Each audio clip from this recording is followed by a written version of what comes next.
Americas. And he was a Peace Corps volunteer in Ecuador as well as in the Dominican Republic. He's educated at the Harvard Kennedy School in Wharton, and he also happens to be one of the kindest, most wonderful people that we've met. He's been a great friend of the world, and we're delighted here today. We are recording because we have a number of the fellows coming in at 4 o'clock today since they're teaching right now. So we'll be asking some questions from our afternoon group. They've submitted those questions after Ned speaks, and we also will be very happy to hear your questions as well.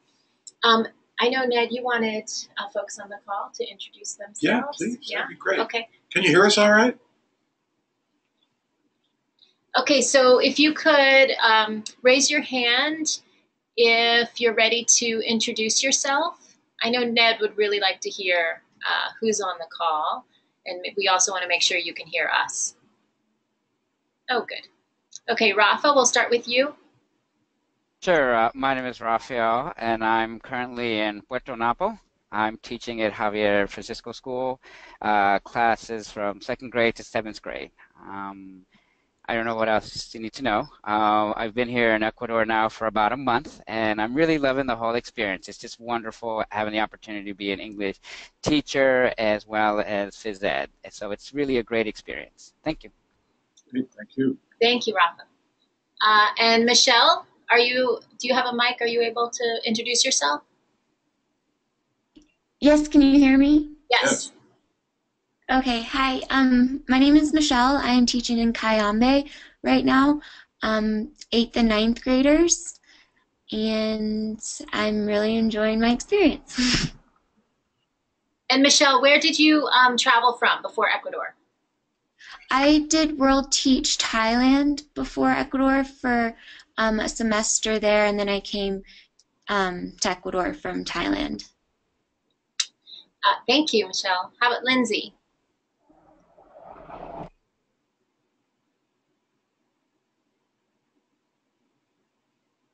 Okay, so Lindsay, we're gonna skip Lindsay for now. I am without a microphone. Lindsay, we are so happy you're on. Okay, Hallie, if you could introduce yourself. Okay, I think Hallie might be about to type. Don't have a microphone. Okay. Oh, but we can hear you because we can hear you typing. So let's see what happens if you speak. Oh, okay. Can you hear me? Yes, we can. Oh, okay. It said the mic wasn't working, but I guess it is. My name's Hallie. I'm in Ibarra, and I'm teaching 6th and 10th grade at Velasco Ibarra, President Velasco Ibarra. Great. Thank you, Hallie. And Elizabeth? Oh, hi, my name's Elizabeth, and I am the Assistant Field Director here in Quito for the Fellowship Program. Prior to serving as the Assistant Field Director, I was actually a volunteer in the September 2015 cohort teaching academic level English at a university in Quito. So thank you so much for taking the time to share your knowledge and wisdom with us, and I'm really looking forward to what you have to say. And Colleen? Yep, can you hear me? Yes. Okay, great. So I'm Colleen. I'm currently teaching at Unidad Educativa Cayambe in Cayambe, and I'm teaching 8th and 9th graders, and I came here from California. Excellent, thank you. Okay, so I want to give Ned some time to speak with you and talk a little bit about his story, and then we'll open it up for questions. Great. Thanks, Karen. Well, let me just give you a little background. Thanks for the introduction. Yeah. When I graduated from college in 1975, a million years ago, I had the economy was in terrible shape, and there weren't a lot of jobs available. So I had a choice. I could go work for Colgate-Palmolive in Cincinnati, Ohio, or join the Peace Corps. So that was an easy choice. I remember I went to Washington to see about the Peace Corps, and I went to the Washington headquarters and said, hey, what's available for people like me? I just graduated from the Wharton School, so I had a background in finance and accounting and so forth. They said, oh, we have two programs. One is in the Philippines, and one is in the Dominican Republic. And I said, well, let me see a map.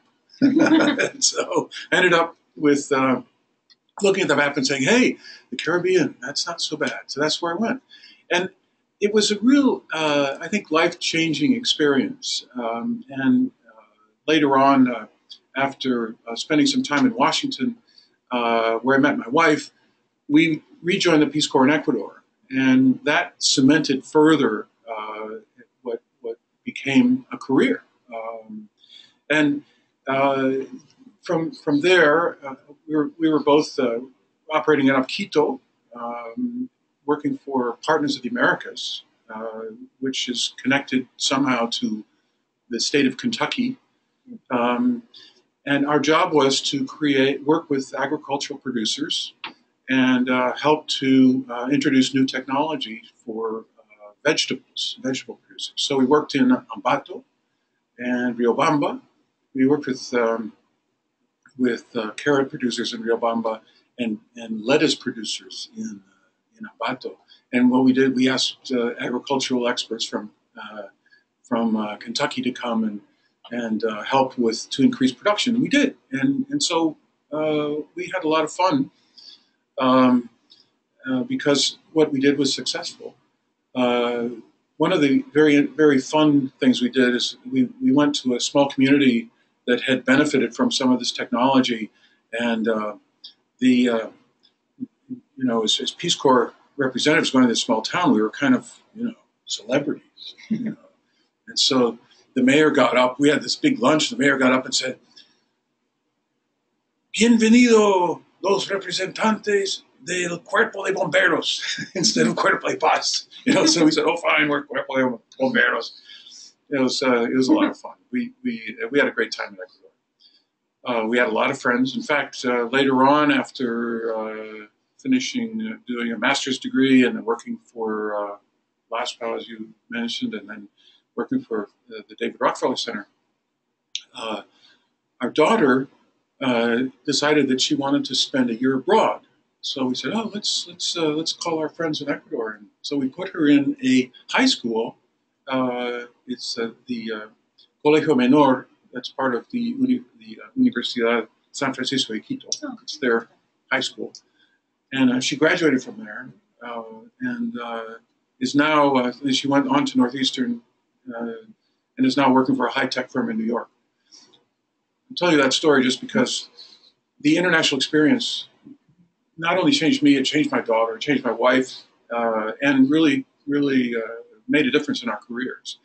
So one of the things I tell our students when they work abroad, study abroad, do internships, is that this is a unique time in your lives. It's a unique time to not only learn a new country, a new culture, a new language, it's also a chance to look at yourself and to decide that, is this really what you want to be doing, what you've been doing so far, what you studied, or is there something else that interests you?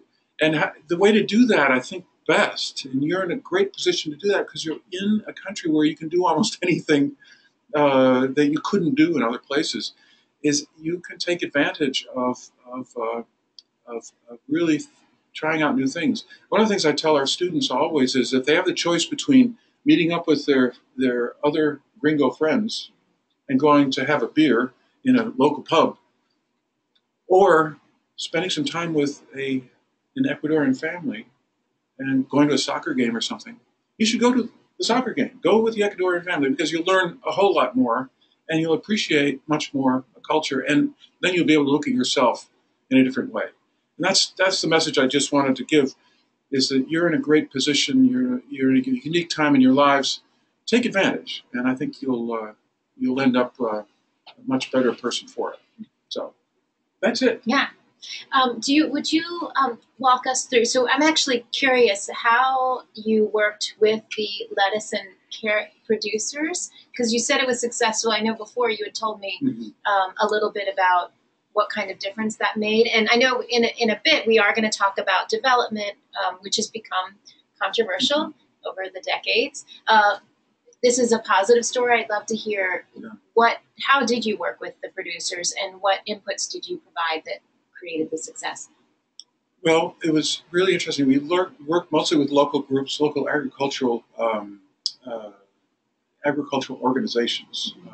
In both places, we identified a leader, somebody that that was interested in trying out new technology, and then was able to actually on their own farms try out the new technology so that they could share it with the members of their association.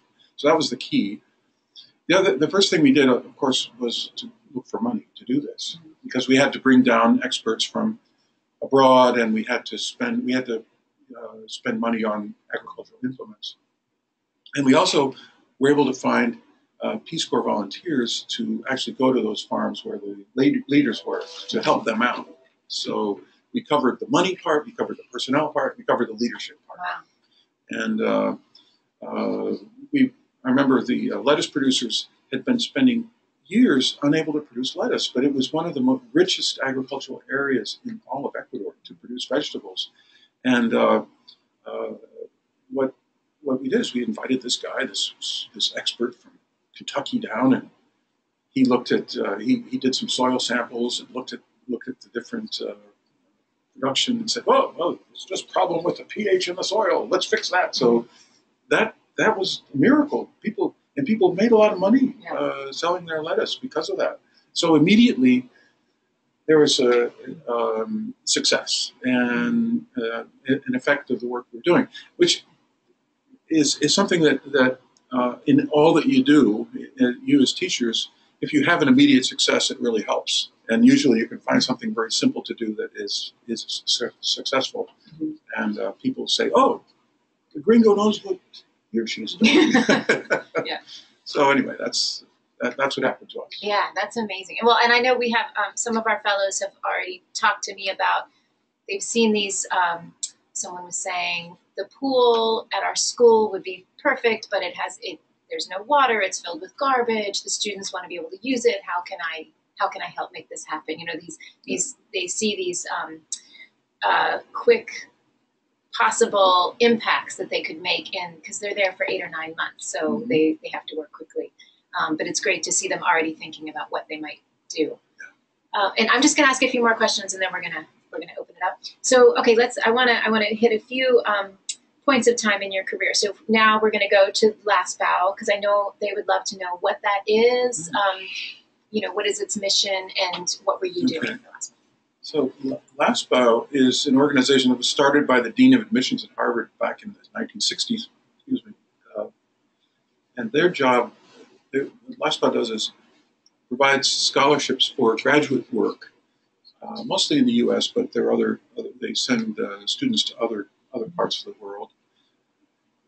In Ecuador, you'll notice that some of the top universities, the one in Guayaquil, ESPOL, the Escuela Politécnica del Litoral. Something like 60 of the faculty members there have received graduate degrees through the LASPAO program. And it's through funding from external funders, from the Ecuadorian government itself, from the Fulbright program. The university's rector is also a graduate. He did his PhD at, I believe, Boston University. So these are the organizations that had a huge effect all over Latin America. Ecuador is just one of the countries. And through that job, I was able to travel just about everywhere. The only country I didn't visit was Cuba, unfortunately. But have you been there since? No, I haven't. No? Do you have plans to go to Cuba? I do. Okay. When? I don't know. Okay. It's a popular destination right now. Mm-hmm. So, and then now if you'll just, if you can explain, what is DRCLAS? And why does it exist? And so you're the executive director, so we can understand what your role is, but if you could talk a little bit about it. The David Rockefeller Center for Latin American Studies is Harvard's Center for Latin America. It's an area study center. Usually area study centers focus on the arts and humanities and social science. Ours is quite different. Ours encompasses the whole university: engineering, business, education, government, divinity school, school of public health, medical school. So we have three principal reasons for being. The first is to send Harvard students abroad. And last year we had about 400 students that went in different capacities to do research, to do internships, to do semester-long study, to do coursework with professors. And they really go all over. But mostly to Brazil, through our Brazil office, through our regional office in Santiago, Chile, in Buenos Aires and Lima, and then to Mexico through our Mexico City office. And so first thing is send students abroad. We want to do more and more of that, and we're working on that. The second big area is to fund faculty collaborative research.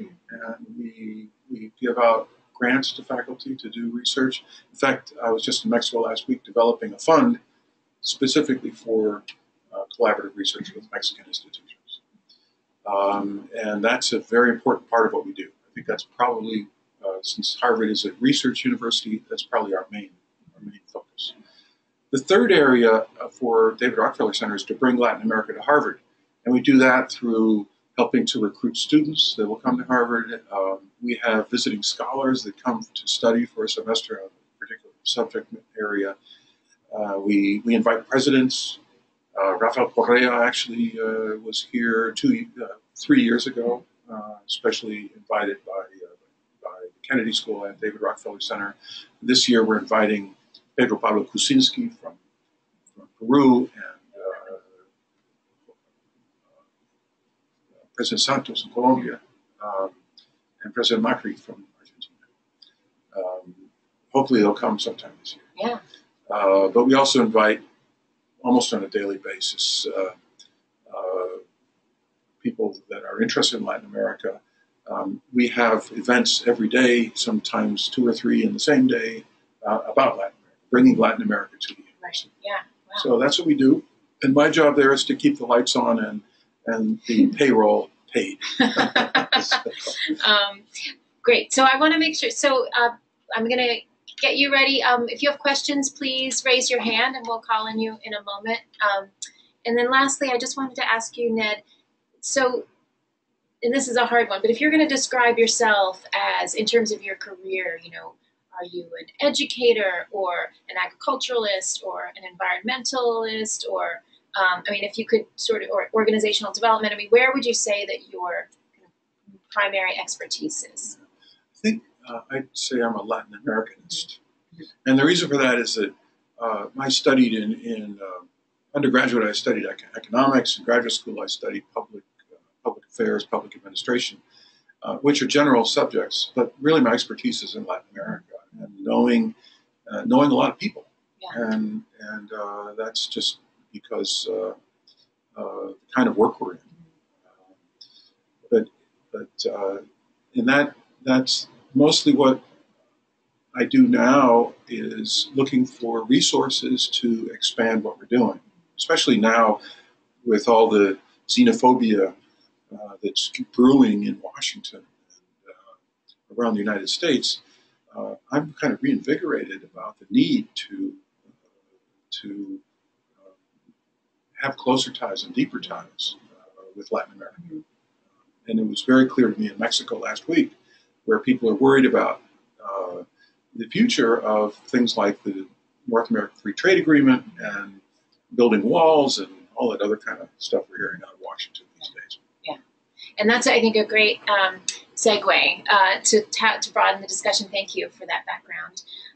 So we have, I know we want to talk a little bit now about maybe some politics in Ecuador and Latin America. We have a few questions from our afternoon fellows as well. So here's an easy one. What do you see being the main obstacle for the Ecuadorian government in finding the balance between environmental management and economic development? I love that question. Well, I think it's the world price of oil is what's driving them to remove some of the environmental constraints, especially in the Yasuni area. Uh, if any of you have a chance to travel into the Amazon region, there are some absolutely unbelievable places to go and see, and you can see the effects of the oil industry. Ecuador has done a pretty good job, I think, of trying to balance this. But recently, because the oil prices are down, the economic pressure, is to increase exploration, and so they're opening up these ecological reserves, which I think is a big mistake. Mm-hmm. So. Even though we might like low oil prices because gasoline is cheap, it's much better for the environment if it's expensive, and it's much better for countries like Ecuador and other oil-producing countries if the price is higher, because then they don't have the pressure to go out into the jungle and drill there. When I was in Ecuador, they had a huge oil spill, Conoco oil, and it was a huge environmental disaster. And the effects of it are still obvious if you're traveling along the river.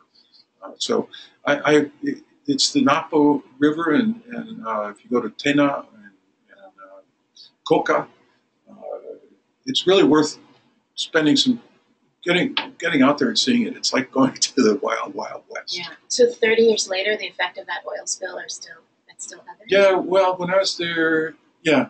Well, there's a lot of litigation still going on. Yeah.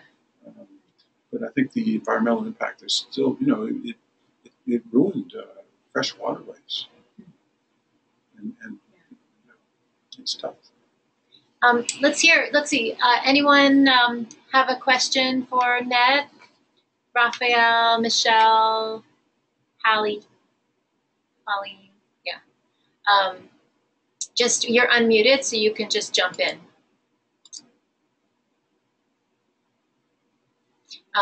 Okay, so I'm going to ask. Go ahead, Colleen. Oh no, sorry, I don't have a question quite yet. Okay. Let me. Okay. Okay, yeah, this is actually one I wanted to ask too. So how did you decide that Latin America was your area of specialty, and did your interest in the region precede your Peace Corps service in Ecuador?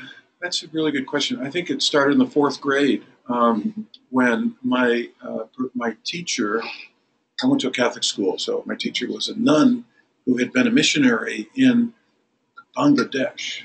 And she spent the whole year talking about Bangladesh. So I had this kind of international interest since 4th grade. And then my sister, when she was studying undergraduate, went to Peru, spent a year in Peru. And that's kind of where my interest in Latin America began. But it really wasn't until I joined the Peace Corps after college that and I think I never studied Spanish. I never studied the language. And I think part of the attraction came with learning Spanish in Dominican Republic and then being pretty good at it and being able to then have jobs that depended on Spanish. Right. And so that's one of the things. I know all of you are teaching English, but the idea of learning Spanish and learning it well, where you have the opportunity right now to do that, is a real career booster, I think. How did you approach your Spanish learning?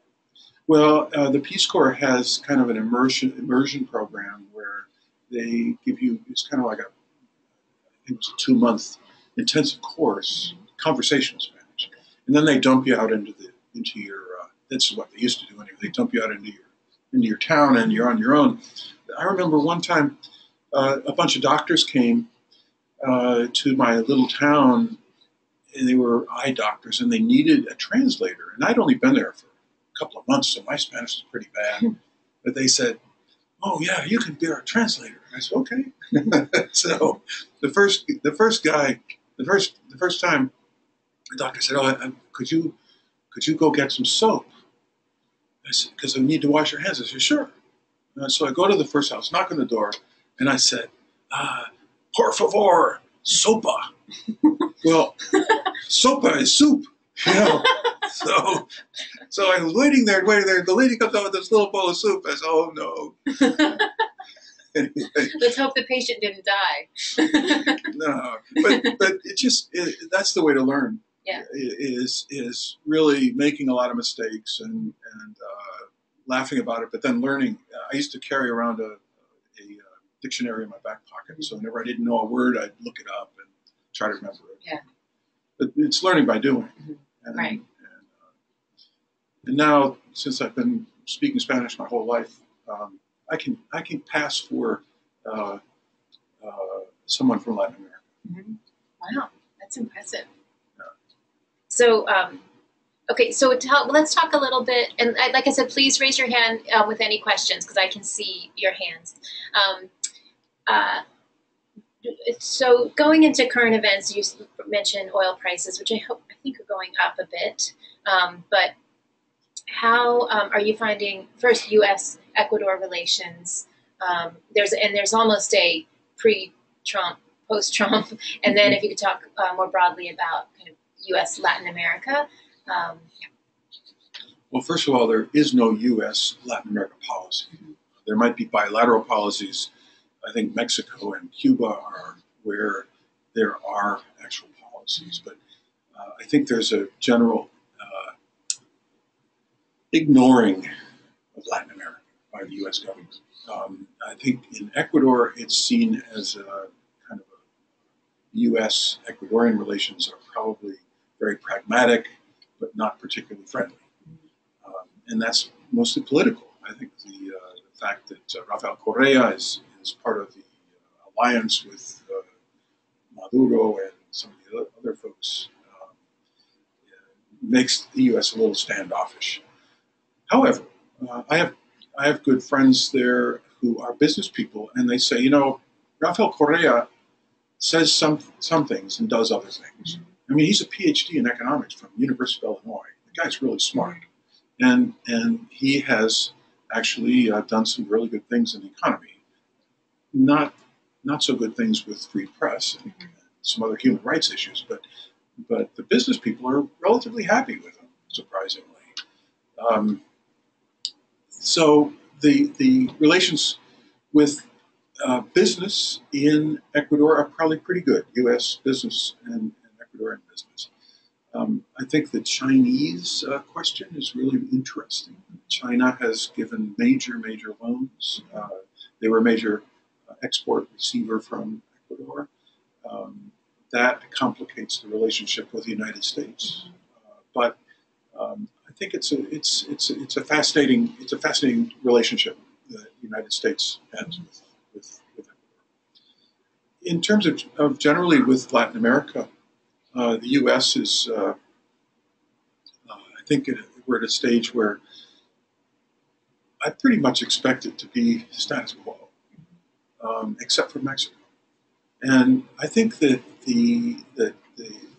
certainly the fact that Trump has named an oil person as Secretary of State, that a lot of the relationship will have to do with petroleum and environment in the future.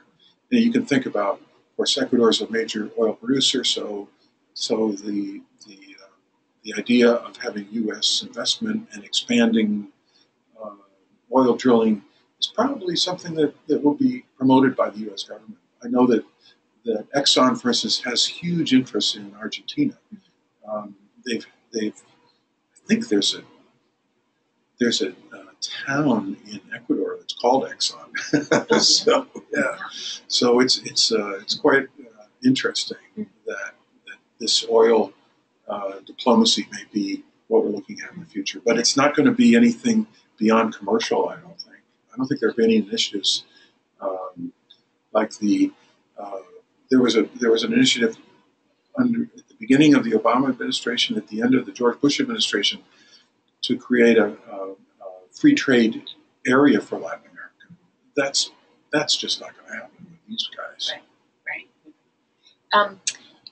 We have a question from Rafa and then Elizabeth. So Rafa. Yes, hello, thank you. On the whole oil thing, it looks like they may have about 20 years worth of oil underground, or in some sense that. Where do you see Ecuador in those 20 years? And also, why does Ecuador feel that other nations are going to then assist them in this debt that they originally had? I mean, what was their thinking behind this? And Raphael's thinking behind this, and the fact that if we didn't come through, the other nations didn't come through. Uh, I guess my question is, I just don't seem to understand why it seems to me like they're living above their debt, because basically I am in the Amazon and I see a lot of it and I see a lot of indigenous people, but when I speak to them, they don't seem to be very aware of some of the details that, you know, you could read or listen to in the news. I guess things are censored more so than I expected, but it just seems to be not a very, I mean, it seems to me like this is going to become more of a Chinese owned by China, you know, and what kind of changes will that happen? What will happen to the country once Chinese realizes, hey, you know, we own you and you're just one of us now? So, I mean, I guess what your thoughts are on that? Where are you, Raphael? What town?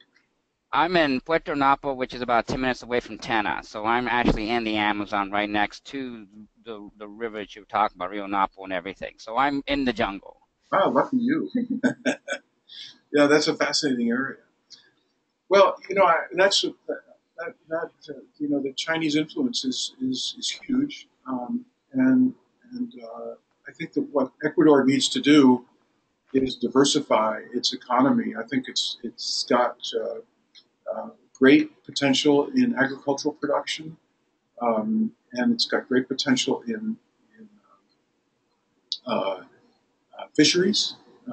One of the interesting the shrimp industry was developed. The technology for the shrimp industry was developed by one of our graduates. Yeah. Yeah. And investing in the shrimp production is important. And I know that they've had a lot of problems, and at one point it was one of the major exports, I think second to oil, but I think it's gone down since then.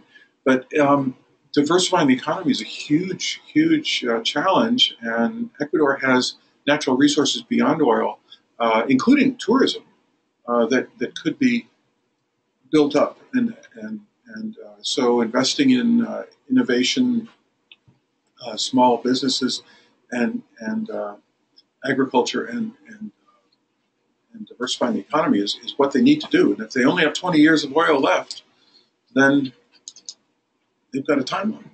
And I don't know much about the new the president, the candidates that are and what kind of potential changes there are. But what's happening in other countries in Latin America is a change in government philosophy. You look at what happened in Peru, look at what happened in Argentina. Probably there will be a right of center government replacing Correa in the future.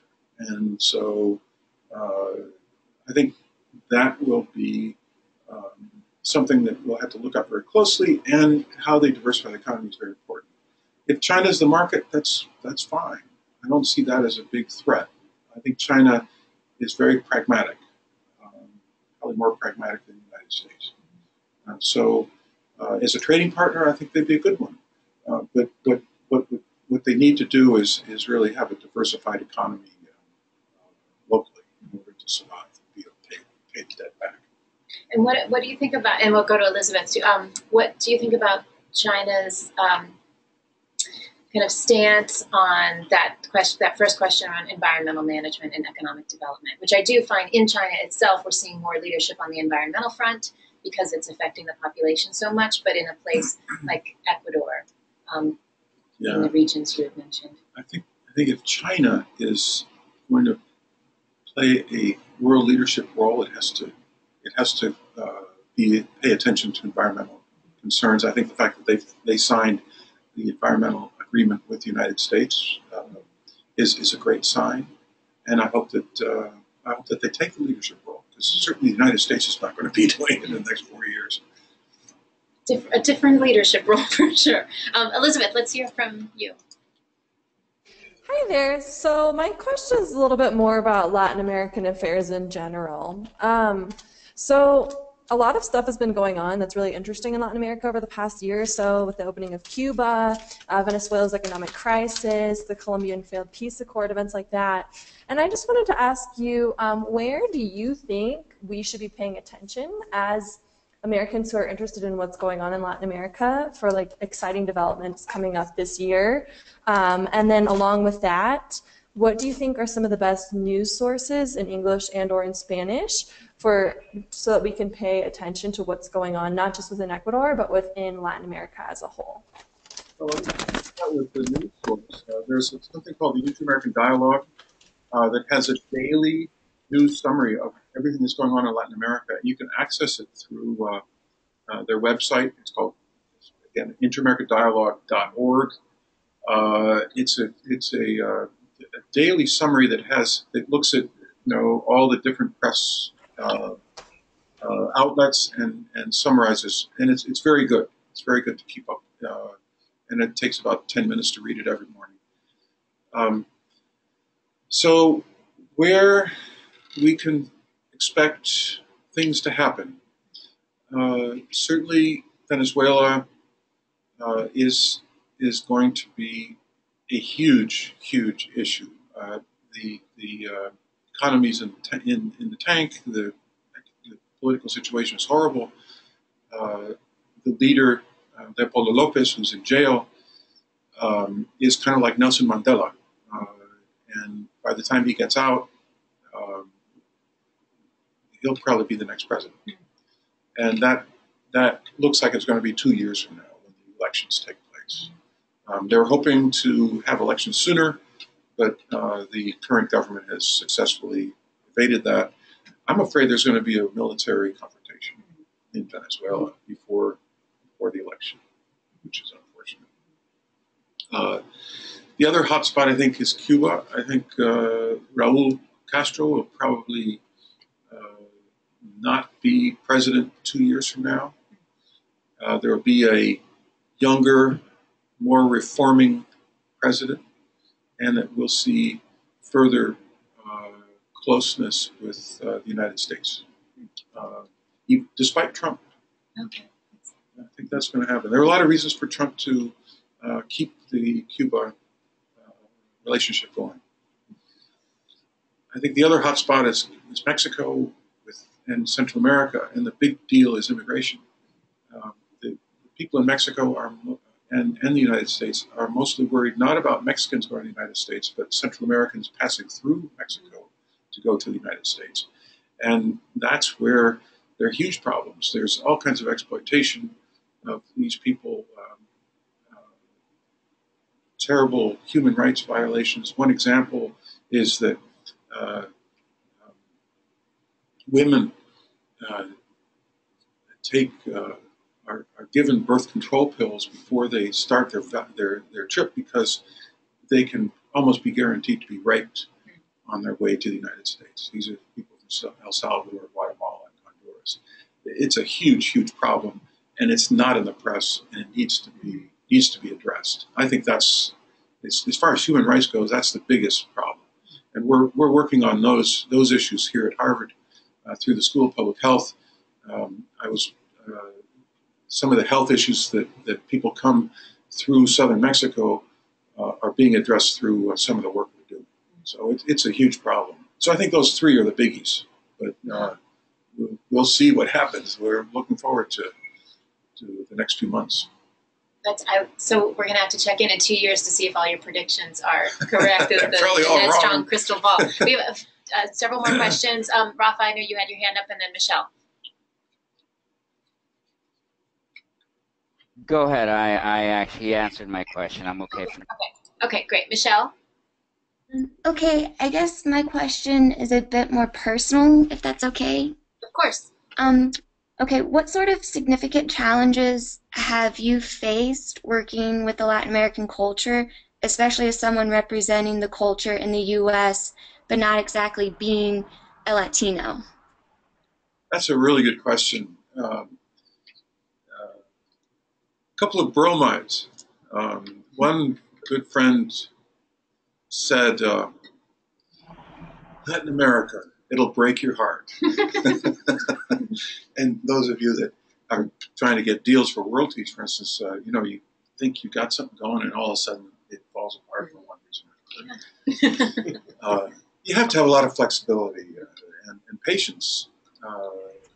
But the other thing is that another bromide is the day you sign a contract is the day you start negotiations. Why didn't you tell us this before? Because you think that usually when you sign a contract, all the negotiations have taken place. Well, it's really kind of the opposite in Latin America. And if you realize that, then it's actually sometimes to your advantage. So this is important. Another bromide is showing up is 90% of everything. And that's so true in Latin America, because in Latin America, human relationships are super important. Next week, we're going to go and visit with one of the guys that owns Corona beer. He's in New York. He's from Latin America. And we just want to get to know him. He's a member of our board, but we've never met him because he's always busy. So we're going to go down. We're going to New York specifically to meet him. And it's just to meet him. We're not going to ask him for money. We're not going to ask him for anything. We just want to meet him. And that's what is so important in Latin America is having confianza, having the ability to interact and to know each other first. And that's what makes things happen. So those three bromides are, if you can remember them.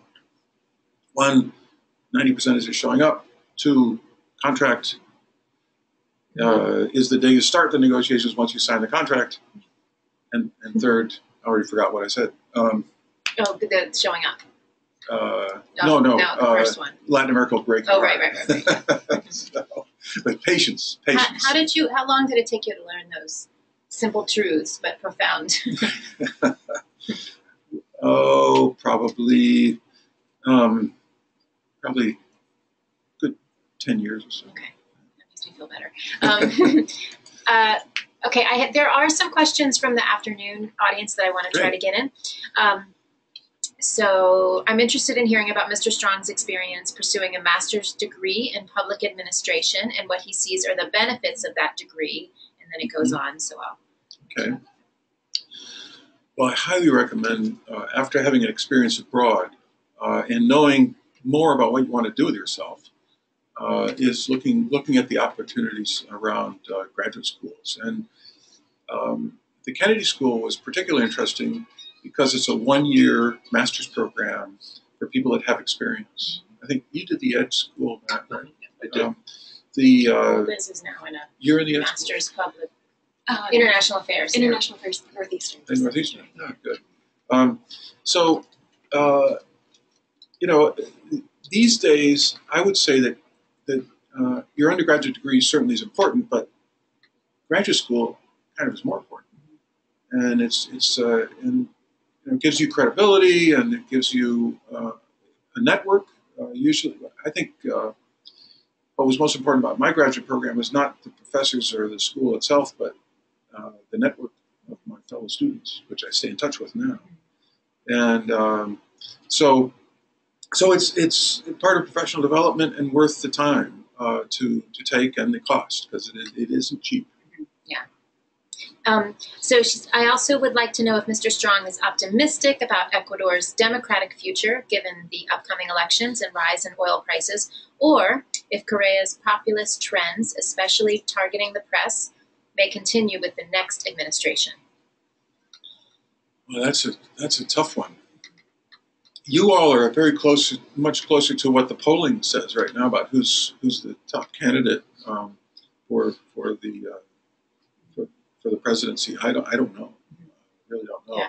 But I would think that if it follows trends in other countries, that a center-right candidate probably has a good chance of winning, which probably would mean turning back a lot of the social investments that Correa has made. Unfortunately, those have been good, but it'd probably be meaning opening up freedom of press and some other things on the positive side. So I think on balance, it should be all right. However, Ecuador suffered, before Rafael Correa, there were, I don't know, 6 or 8 presidents in the space of about 5 years.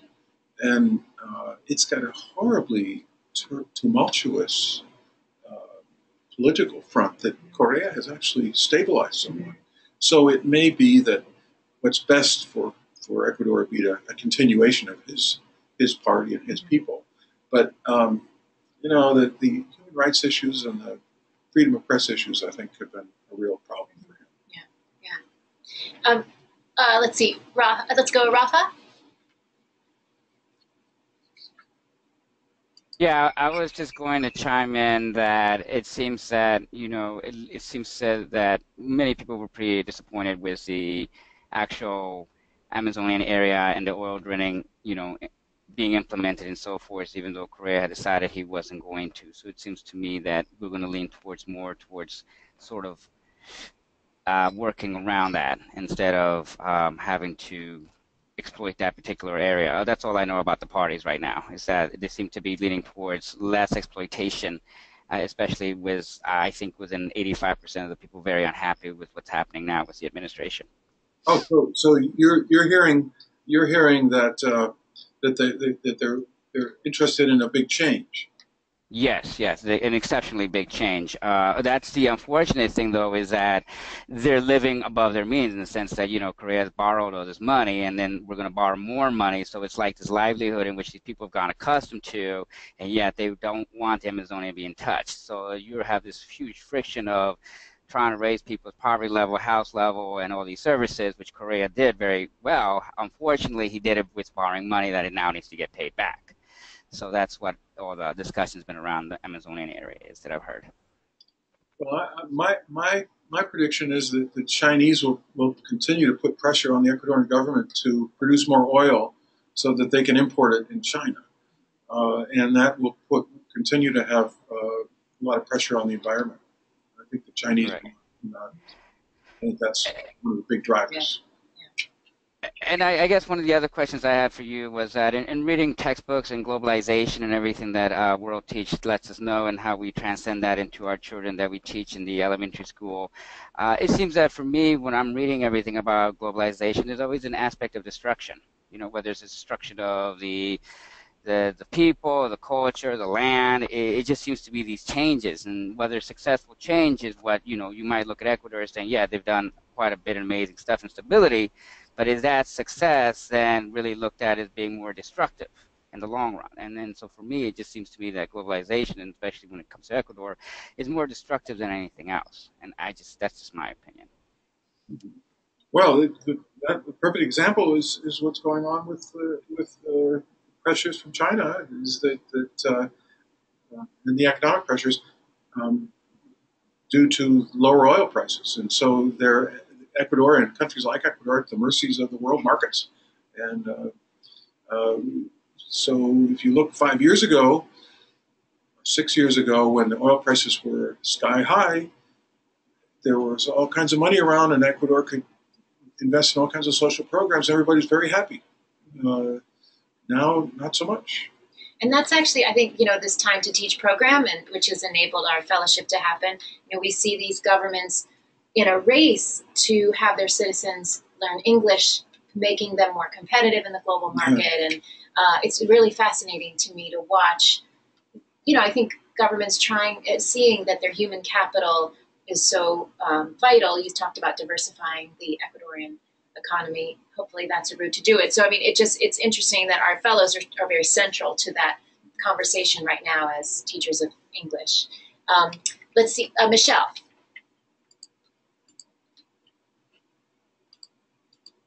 Hold on, we're unmuting you, Michelle, and you are unmuted. Oh, my question was already answered. I don't have any other questions. Okay. Let me, I just wanted, because we did have, and then Rafa will go back to you if you still have a question. This is actually something Raphael brought up also, but someone's asking if you can give insight into Ecuador's current debt situation. And you mentioned the pressures about oil, the loans, and the Chinese. I don't know if you want to say any more about that.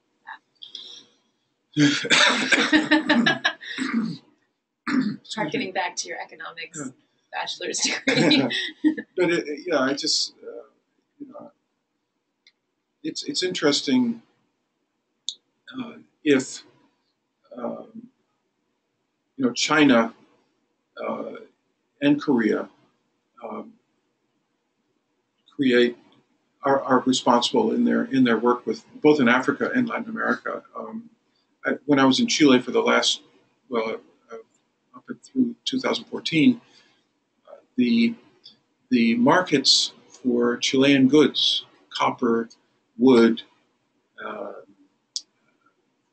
food products, fish, were all going towards China.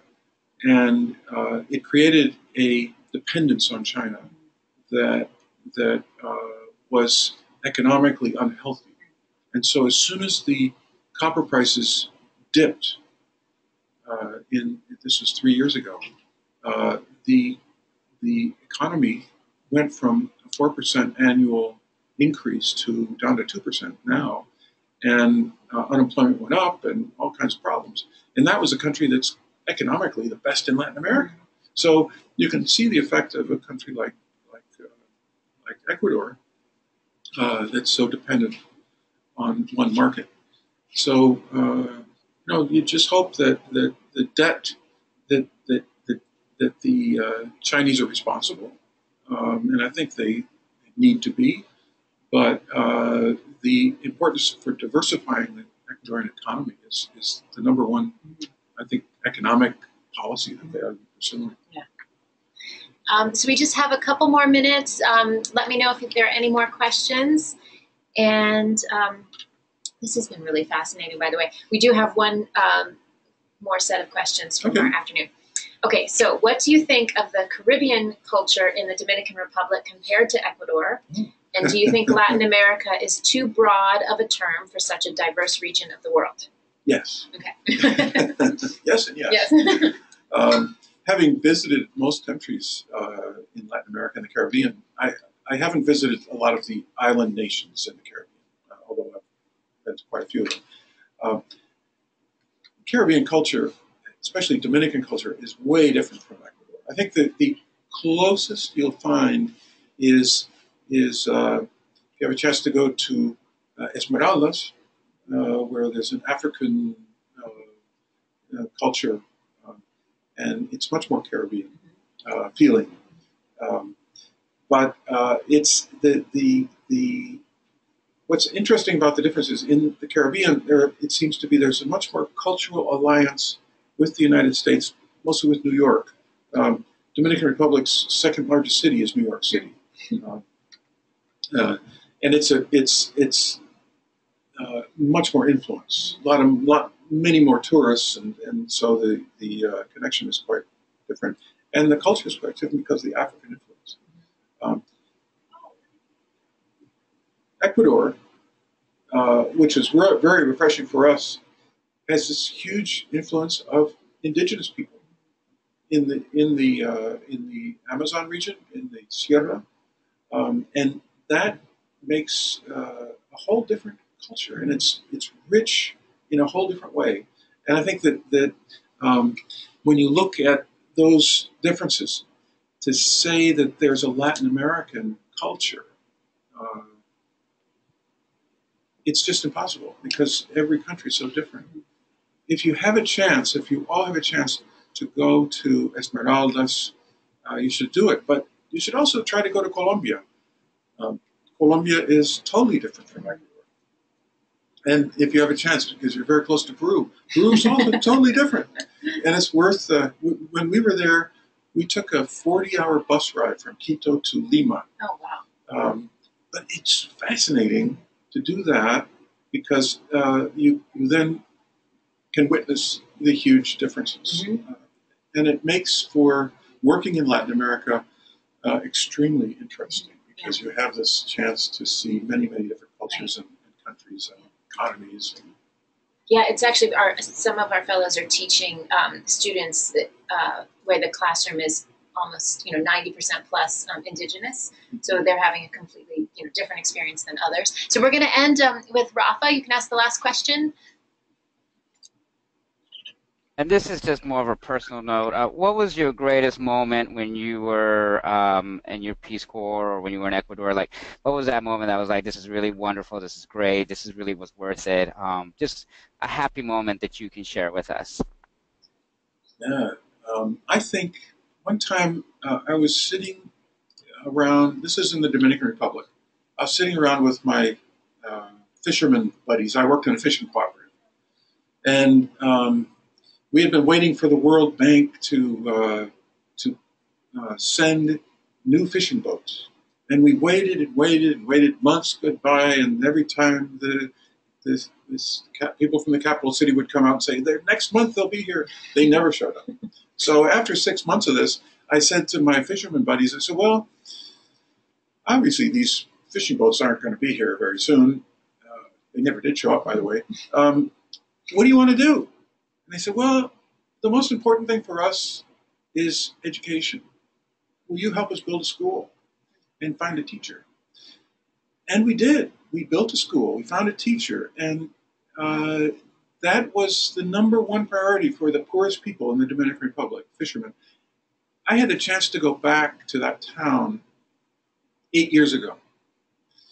And my little school that we built, which was that had about 40 kids, now has 700 kids. And so the importance of what you all are doing is so great, and that you know that it is the priority for these countries and the people you're working with. So I congratulate all of you for doing exactly the right thing. Wow. I feel like that was planted. It was so perfect, but it wasn't. Rafa, thank you for that perfect question and that amazing answer given, why we're all here today. Ned, we can't thank you enough for doing this, coming in your very busy schedule after you've been traveling to come be with us. As I said, in the afternoon, we're going to be listening to this, and we will let you know what the insights are from that discussion. No, if people want to be in touch with me, you can send them my email, and I'd be happy to respond. Okay, great. Thank you, because I'm sure they may have questions around more resources. They're about to start some experiential learning research and reflection projects during their time, so they may have some questions. Great. Thank you, everyone, so much. I hope that you enjoy your afternoons with your students, and we'll be talking to you next month. We're going to have Peggy Clark, who's the Executive Director of the Global Health and Development Program from the Aspen Institute. She also runs the Alliance for Artisan Enterprise, so we'll be able to talk to her a bit more about the importance of preserving Indigenous culture, among other things. But like I said, Ned, we really can't thank you enough. This has been an absolute delight. Thank you, everyone.